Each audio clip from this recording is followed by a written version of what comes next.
right, glad to have you tonight. Saturday night, thank you for joining me in the Scizone. I'm Bill Boshears. This is WBQC. If you're wondering how we got here, all the guys in the band are putting things together in there. We're up in the air tonight. A lot of interesting things. We've got a guest tonight on the phone. Mr. Larry Nichols will be here shortly. But first, we've got a few things here before he gets here. He's going to call in, so you guys give me the heads up. Anyway, some things going on. Oh, by the way, before I forget it, I got to tell you about this. If you don't have anything to do, let's see here, Thursday night, join me. There's a movie called The Ruins. And we got tickets for it, passes for 2. You can join me. It's at 10 o'clock at the AMC Newport on the Levee. And all you got to do is go to WBQC.com, take a look at and sign up and win them. We got plenty of passes for everybody. Join us, and we'll see you there. And maybe share a bag of popcorn or something, and you can be a part of it. Anyway, thank you. Jump in. We'll meet you there. Anyway, couple of things that are going on in the news. You know, a few weeks ago I asked you what you would do with the money that they're going to give us. Well, it turns out it's kind of hush your mouth money, I guess. Never doubt this is a welfare state. Don't forget that.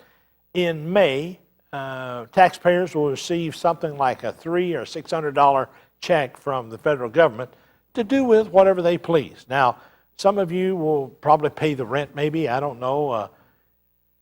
Maybe doubtful. Not enough, maybe. To buy groceries, I don't know if this gas keeps going up. You sure won't buy a tank of gas with it. Not very much, anyway. But wait. We're getting $300 to $600. Now, there's something wrong with this picture. Bear Stearns just got $200 billion. Do you think that's equitable? I get 300 and they get 200 billion? Yeah, it's $200 billion they're going to give them. There it is. Now, I only have a question, and what the hell's wrong with that picture? Now, every month, the U.S. In Iraq spends $44 billion. And that may be shut off now. With my guest, we'll find out about that.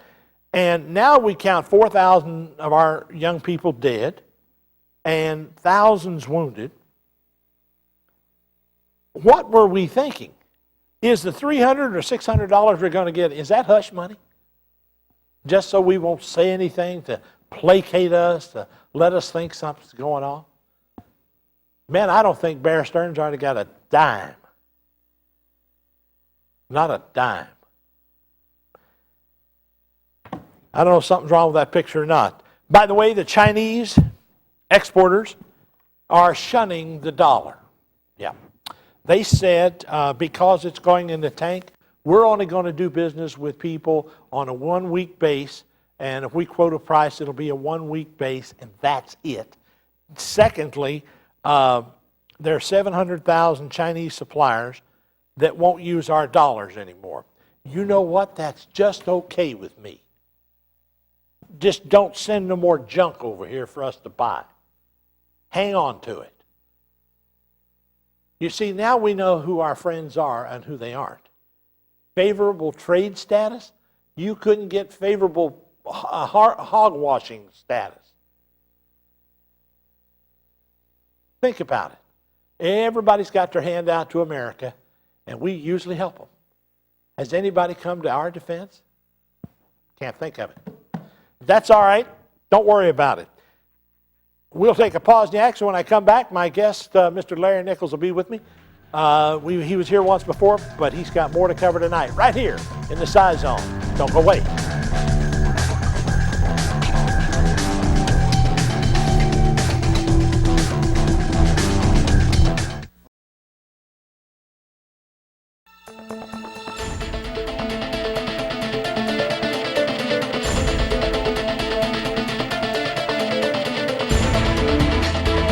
Well, we're back in the Scizone. I'm Bill Boshears. My guest, Mr. Larry Nichols, is standing by. Let me get him online here.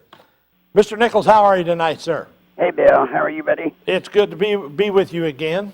I was just flailing away here at the dollar and trying to make heads or tails out of it. Larry, we've got, by the way, Mr. Nichols is a gentleman who he and I have been knocking around political arena now and watching it happen, and he's made prognostications that just blow you away. But rather than get into the political aspect of it tonight, Larry, I'd like to go first. We don't see enough in this country about Iraq that's positive. All I get to see is some guys, and rightly so, kicking indoors. It was from a military perspective rather than from a economic perspective or a housing perspective, this, that, and the other. And I know for a fact some of your contacts are pretty close to the source of the problems in Iraq and in Iraq. Larry, what's going on over there? Are we working toward getting out or what? Well, Bill, Iraq is unique. They want us out. Nouri al-Maliki, the prime minister, has asked Bush 3 times to get us out. Number one, because as long as we're there, we're infidels. And they see us as a conquering army. And believe me, for 3,000 years, these people are fine connoisseurs of conquering armies. They've been conquered by everybody. Right. Now, number two, you know, folks, you've all heard our Congress, our president say that Maliki in Iraq hasn't met the benchmarks. Well, folks, let me tell you something. As of November 16th last, Iraq is a sovereign nation.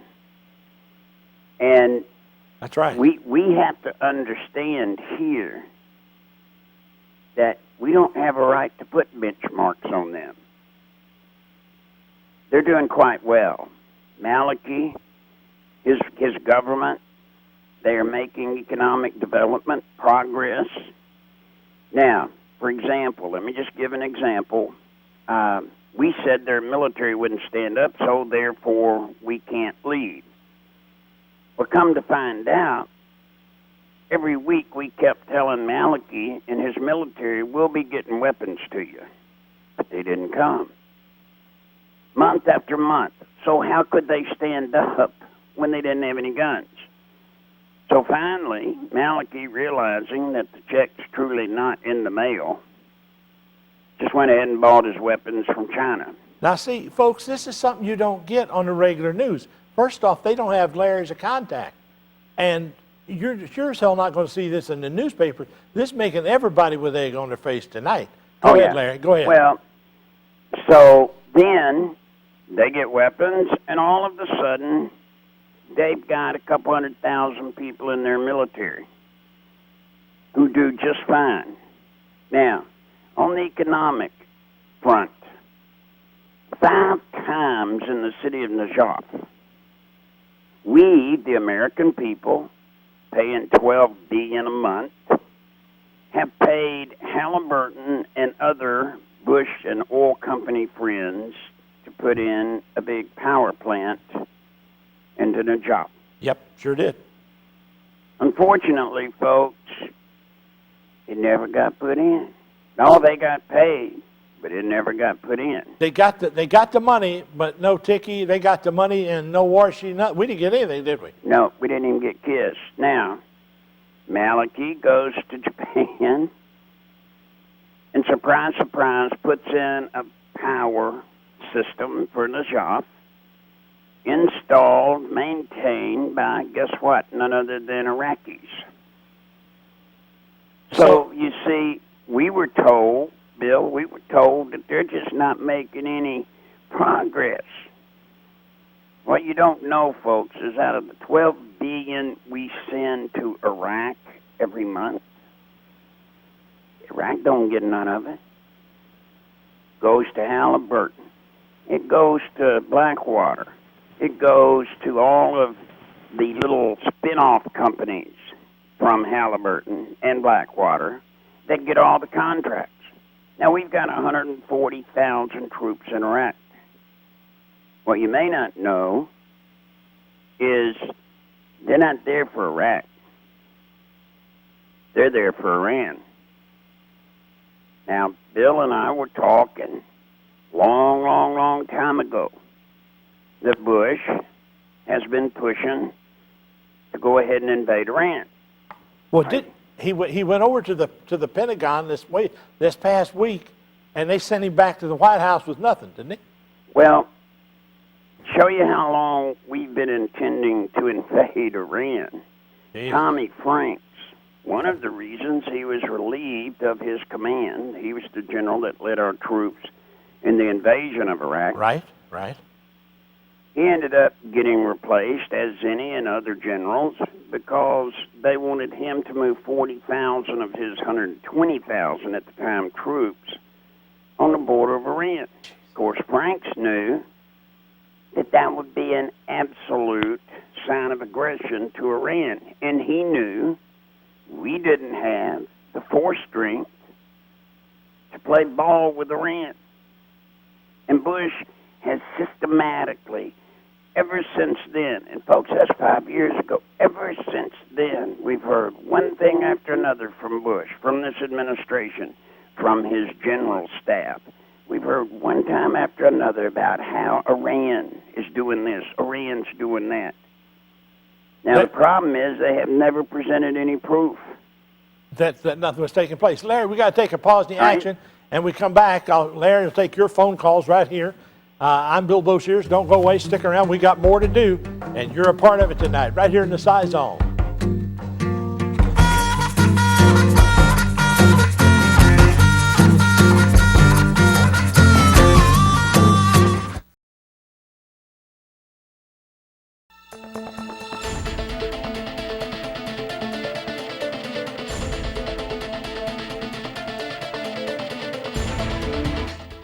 Good evening. I'm Bill Boshears, back with my guest Larry Nichols.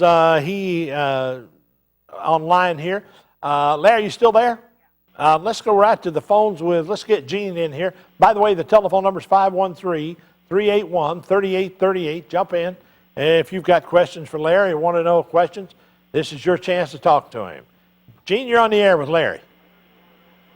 Hello, Gene. Hi. I don't know that I have a question for you, Larry. I might have many if we had a long time to talk. But I'm so glad I found Bill Boshears. I used to go to a class of his at Mount San Joe many years ago. Well, boy, that was a long time ago. Yes. Now, tell me who you are again. Who I am? Yeah, what you do. I'm Bill Boshears, and I have a television show, and you're glad you found me. Oh, I'm talking to Bill. Yeah, you are talking. Oh, yeah, I am so glad. What was that class about? It's been so many years ago. I don't know now. I can't. I'm getting old myself. I can't remember. Oh, you're not old. I'm glad we had time together, though, dear. But if you figure out what we did, you let me know. I will. It was at Mount St. Joe, maybe in the 70s. You're telling how old I am. I'm not that old. I ain't that old. Okay. I'll see you later, Gene. Okay. Thank you. See, Larry, my past catches up with me every once in a while. It does do that. It does, don't it? Man, and you go, I didn't do that. I didn't do it. You didn't see me do it. And you can't prove a thing. That's my alibi. I'll tell them any lie I can, as long as I can't prove it in the court of law. That's right. We just keep bobbing and weaving. Your telephone call is 513-381-3838. Jump in. There's a line open. Let's go to Robert, if you will. Robert's there. Robert, you're on the line with Larry Nichols.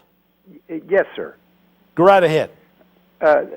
Either one of you gentlemen, I'd like to pose this question to. Hit it. Jump in there.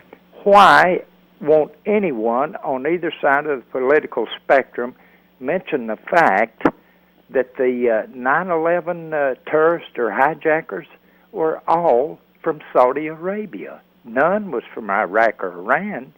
Well, it won't go with the story, and it won't go with the spin. That's about all I can tell you. Larry, if you've got anything, you can add it. Let me say this. The media has pointed that out. but it just seems to fly by. It is an interesting question. Why did nearly all of them come from Saudi Arabia? And we go after Afghanistan, the Taliban, to go after Al-Qaeda, but then we go into Iraq. Now, folks, I'm going to tell you, I mean, you know, y'all can figure and cipher all you want to. We went into Iraq for oil. That's all it was. Now, if you don't believe me, then just do this. Look at when the statue of Hussein fell. Every day, every quarter since the statue fell, oil companies have made the largest gross profit in the history of the world per quarter. You got it. That's it. Robert, I appreciate your call, sir. Thank you. Let's move to Overton. Go ahead, Overton. I believe I'm saying that right. Go ahead. Yes, I'd like to know why my American passport has been outsourced and made overseas now. I don't know. I didn't have anything to do with it. Yeah, but I mean, do you think it's right to have the American passport outsourced and overseas? Couldn't that be like they're getting... How much did your passport cost you this time? My wife took care of it. It was, I think it was like over $100. But it's being outsourced, and... That's what's got you upset.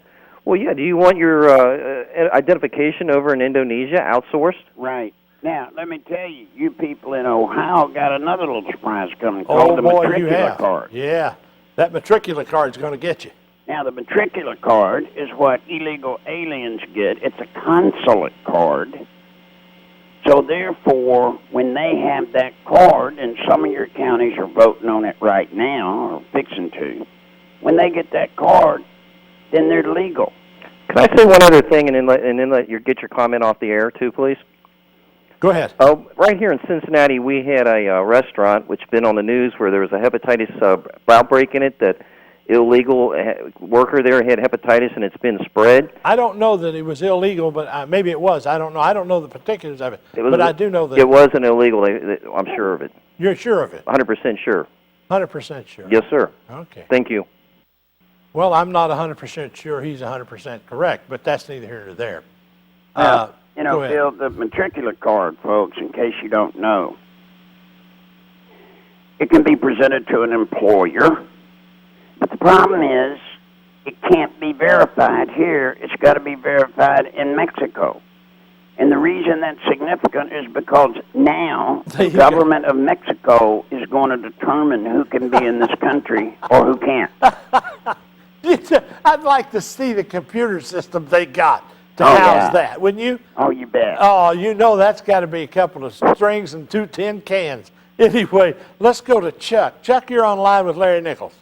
Yes, sir. Hey, Bill, hello. How you doing this evening? Doing well, sir. Glad to have you aboard tonight. Hey, it's nice listening to your program every week, and Thank this is you, the first-time caller. Don't let it be the last. It won't be. My son's in the 82nd Airborne, and he's starting to question things, and I'm starting to question things, too, what's really going on. I mean, I really don't know what's really going on. I mean, I think we're taking their oil. I just heard you say they're selling weapons to China. You know, it just makes your mind wander. Well, you know, and he's questioning what he's doing. I'm sorry. No, go ahead. Well, Chuck, I didn't say they were selling weapons to China. What happened was our government did not provide the Iraqi military with weapons, right. And so Maliki bought them from China. I don't blame him. I've done the same thing. I mean, it just makes your mind wonder. I mean, what's really going on, Bill? I mean... you know what? We can't get a straight answer, and Larry's the only person I know of in the United States, or in the world for that matter, that's coming out and saying, here's what's happening. And I know he's accurate because there's been too many things that he's talked about that have come to pass. Not because he said it, but because it's the truth. It just surfaces. You can't have it that way. Chuck, I appreciate your call, sir. Thank you. Let's go to Don right quick. Don, you're on the air with Larry Nichols. Good evening, Mr. Nichols, Mr. Bashir. Yes. I had a question about Iraq. Basically, I wondered what if all the aces, so-called aces, in the so-called deck of cards had been captured or done away with or done anything with.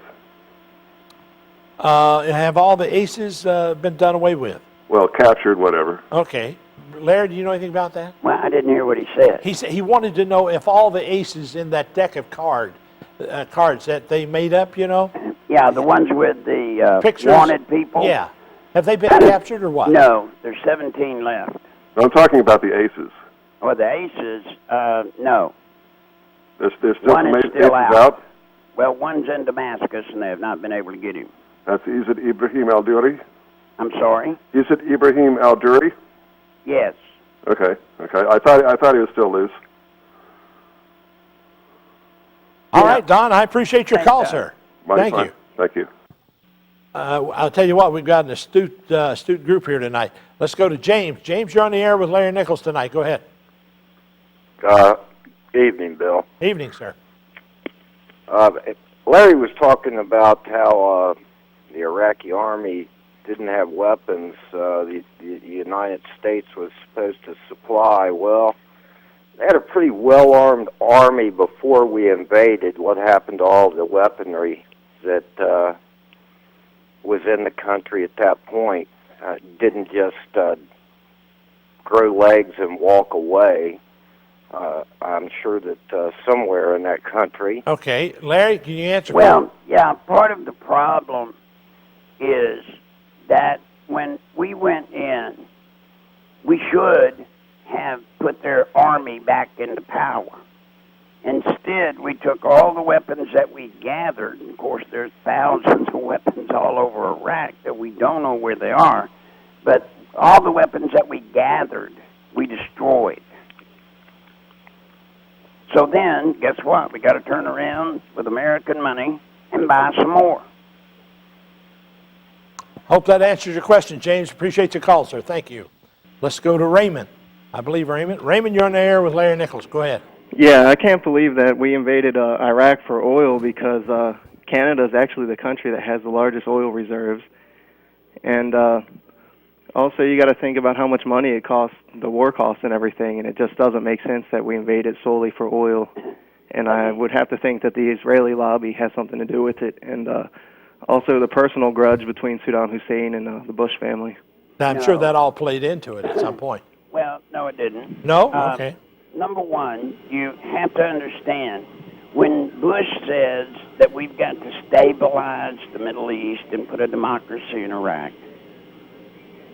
what he's talking about is and then you also have heard him say we need to get off our dependence on Middle Eastern oil. Well, first off, folks, that's an out-and-out lie. We do not get our oil in America from the Middle East. The caller's right. We get it from Canada and guess where? Mexico. The oil that's in the Middle East goes to China and Europe, which, by the way, our major oil companies, we're not getting any money on that. You see, when we invaded Iraq, we closed down the oil for food, and the oil for food was where Hussein could sell 25% of his oil, for humanitarian supplies, which we know is a joke. But he back-sold oil to Russia, China, France, and Germany. Now you know why they would not go along with us invading Iraq, because it cut off at that time. Oil was going $30, $40 a barrel. They were buying it straight from Hussein through the back door for $12 a barrel. There's your sweetheart deal. Raymond, I appreciate your call, sir. Thank you. Let's go to Nick. You're on the air with Larry Nichols. Go ahead, sir. Yes, hello. Don't listen to your television. Talk to me. I was saying what was going on with... Yes. Hell, he wants to listen to the television and talk to me. And when you get done listening to the television, you call back. We'll put you up. But don't do both. Get your thoughts together. Turn the television off, or go in the other room and talk to me. I mean, it's boring to me and everybody else here. Go ahead. I'll tell you what. Let's take a pause in the action. How's that? And give them a chance to call back in. I'm Bill Boshears. This is the Scizone at WBQC. Thank you for joining us. Join us. Stick around. We got more to do.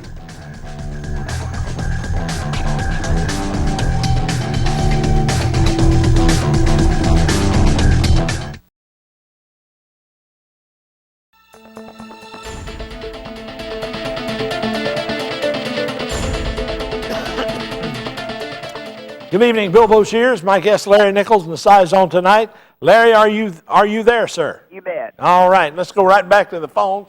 We'll get to as many of you as we can here in this half hour, I hope. Let's go to Brian. Brian, you've been there the longest. Go ahead. Hey, yes, sir. I would just like to know, can the vice president be impeached? Can the vice president be impeached? Yes, sir. Absolutely, he can. Very good. That's all I would like to know. Are you thinking about doing that? I would sure like to try. All right, sir. Thank you. Thank you. I hope I told him right. He can he, Larry? We can, yeah, we can impeach him.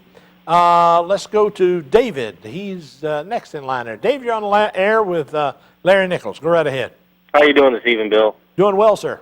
I was wondering if Larry can give us a status update on a topic that you brought up about 3 weeks ago, the current status of the Iraqi dinar. Oh, I brought that up about 3 weeks ago. Yeah.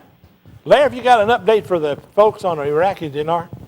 Well, the good news about the Iraqi dinar is now, after Tuesday's speech, after Bush met with his military in the Pentagon, which, by the way, he found out that he could not sustain troop levels. They could not sustain the families, the equipment, and they could not engage in a second conflict. Now, for the first time, caller, you're hearing George Bush the very next day say that the Maliki military is moving into Basra on their own. You're hearing him say that the economic conditions are greatly improved. The political thing is remarkably improved. Larry, what was the word that he got? That word we were laughing about it. I've never heard him use it, but he's obviously been listening to the show or to you. It's a defining moment. A defining moment, he called it. He was in Dayton. I don't think he knows what a defining moment is, but he sure as hell threw it around four or five. He threw it around. He really tossed it around. You know, the bottom line is, how does this affect the dinar? It affects the dinar because now the Republicans are going to have to force Bush to declare victory, get out of Iraq. The Democrats, they do not want to go in to the next term as president with whomever they choose, or whoever gets chosen, Hillary. They don't want to go in with Iraq because, you see, if the Democrats go in as president with Iraq, they cannot get the win because Bush got it, but they can get the loss. Now, the minute our forces are announced to start withdrawing, then you can expect to see Maliki, which they are doing right now, negotiating with the major oil companies. Yes, they are negotiating. But there's a little kicker, folks. They're not going to do any contracts with any currency other than the dinar. And so now, for the first time, you can look and see the dinar will go up. Those that invested in it, for those that don't know, that's the currency of Iraq. You made a good investment. It will come up now. You mean it'll come up on the 4X? It'll come up on the 4X. And if anybody's going to do business with them, they got to do business in the dinar. You know, it's amazing to me. The dollar ain't worth nothing, but yet the dinar's worth 1,000th, basically, of a penny. And they got the third largest oil reserve in the world, soon to be the largest. Larry, I can only imagine when that thing goes on the 4X, the value of it alone will go through the roof. You bet. They've got gold, they've got silver, platinum, copper, and oil. And Maliki has negotiated with all the people, most all of them. They have no debt. Not to mention the fact that Dick Cheney got his ears lowered when he went to the OPEC nations. Oh, yeah, he did, didn't he? That's right. He did. And he told them to turn up the spigot, that they were getting $110 a barrel for oil, so they needed to really increase it so they could make a lot of money. What he did not expect, he did run into, which was that the OPEC nations, less one, Saudi Arabia, have made their own deal using the Maliki model. And they said, thanks, but no thanks. Why would we take $3 to $8 a barrel of oil when you're getting 110 when we can get the 110? And that's what's going to happen. And so Cheney came back, Bush found out Monday in the Pentagon. You see, everybody knows, Bill, we don't have big stick anymore. You know what? He didn't have a good week. He lost all the way around, didn't he? He did not. He sent Big Dick Cheney over there to swagger around. That didn't work. And he came back and had his ears pinned back. Anyway, things are looking up in Iraq, I think. Yeah, they are. I'm looking forward to it. Dave, I appreciate your call, sir. Thank you. Sir. You got it. I hope that gives people a lot of heads up out there because a lot of people call and want to know that. Let's go to Jerome. Jerome, you're on the air with Larry Nichols. Hey, Bill and Larry. How you doing? We're doing all right, sir. Yeah, I wanted to ask you something. Ask me something. Go ahead. Do you think that Bush is going to try to steal this election for McCain? Do I think he'll try? Yeah. If he don't, what they're going to do, they're going to run into each other down there. All three of them trying to steal that election. Okay. You know, I got something else I want to say. Well, jump right in there, but be quick. Okay. I read an article some time back about the government doing research on non-lethal weapons, and this was done back in the 40s and the early 50s, and they were doing research on non-lethal weapons. You said that. Do it again. And this is where the stun gun come from. Yeah, I guess. Okay. Yeah. Yeah. Quickly, sir. What's your point? Go ahead. Yeah, I look at all these cameras they got up around. Yeah. You know, cameras is everywhere, and I just think that people are gonna it's gonna be uprising against the government. I couldn't agree with you more, sir. I appreciate your call. Thanks for calling. I think there will be an uprising, but I don't think it'll be over that. It'll be over standing in line somewhere without a job, trying to get something to eat, living under a bridge somewhere. That's what's going to happen. Jeff, you're on the air with Larry Nichols. Go ahead. Yeah, how you doing? Yeah, I love your show, Bill. How you all doing? We're doing well. Thank you, sir. Yeah, I just want to ask you guys a question, or ask Larry a question, about the Real ID Act. Have you heard anything about that, House Bill 418, about putting a chip in our license, driver's license or ID card that will track us anywhere we go?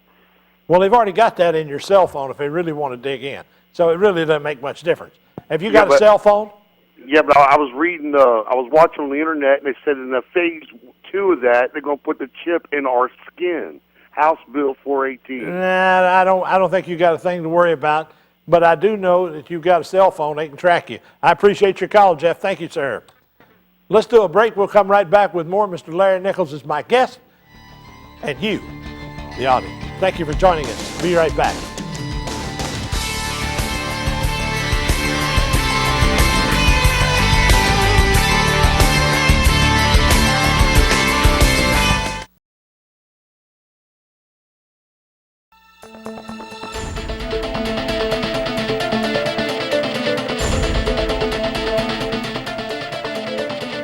Back in the Scizone with having more fun in the room by myself than any man ought to be allowed to have. Larry, are you there, sir? You bet. Hey, well, Larry, we were just laughing here on the set, some of the things going on. Anyway, let's go back to the phones, Larry Nichols. By the way, can you stay with me? We got about 15 minutes to go. Can you stay with me? You bet. All right. Larry, it really is good. I'm glad you could join me tonight. By the way, will you join me next Friday night on oldies1160.com? You bet. I'll be there. All right. We'll do it again there and turn it over to the audience there for a couple of hours. Let's go to, I guess it's Michael. Is it Michael? Who we got there? Michael? Yes, sir. Go ahead. You're on the air. Yes. First, I would like to start off with the statement that war is a racket.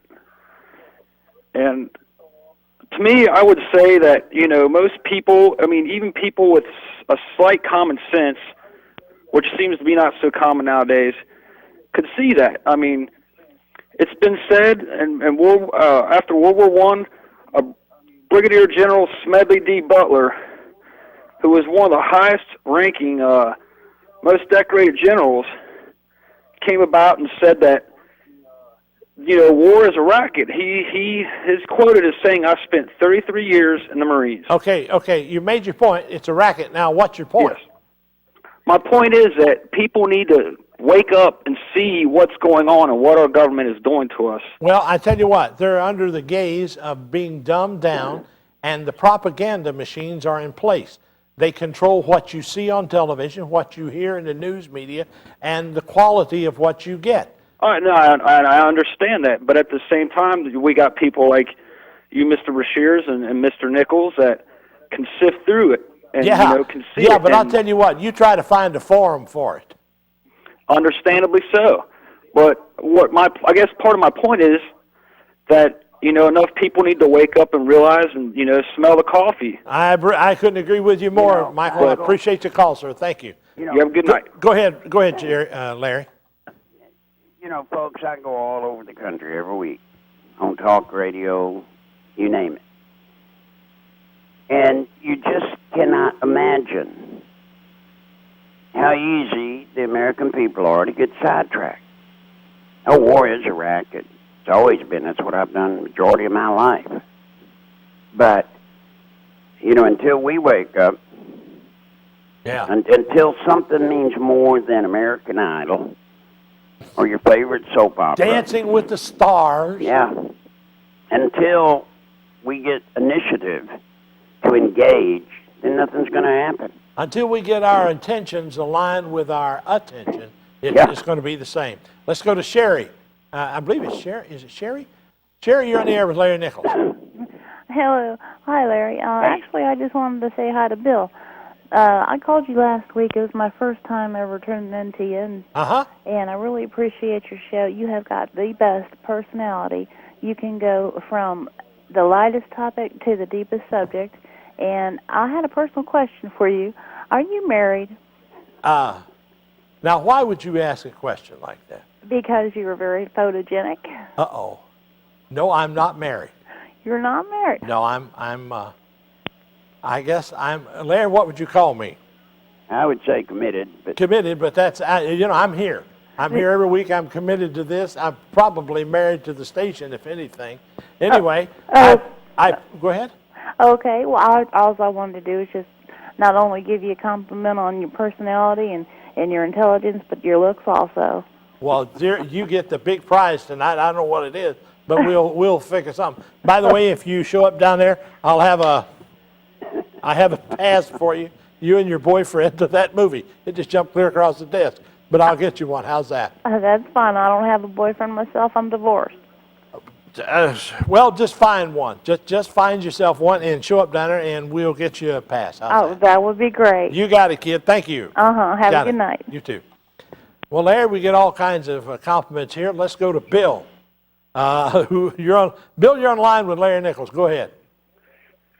Yeah, I would just like to say that war is only good to. It's only good to. Yeah. It's only good to stimulate the economy and thin the population. And then I would also like to ask you if you've seen anything on the news about the current UFO situation. Have I seen anything?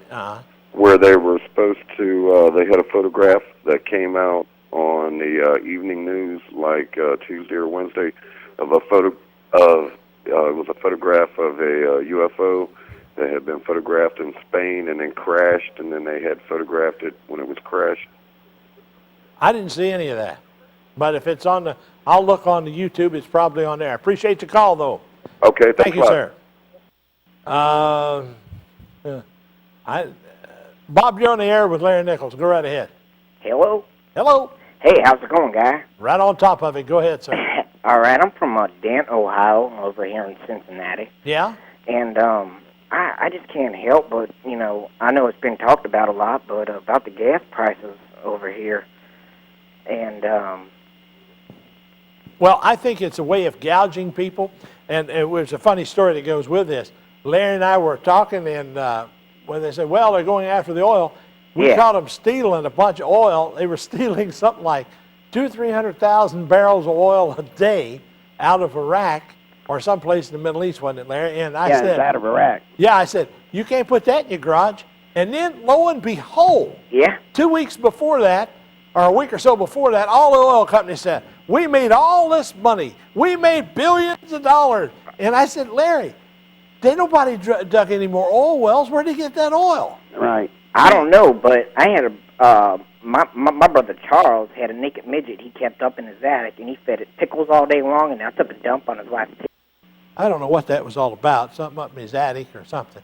And I didn't quite understand part of it, but it's not something I really want to hear about. Let's do a break before I get my composure completely uncomposed. And we'll be right back after this with Larry Nichols, my guest, right here in the Scizone.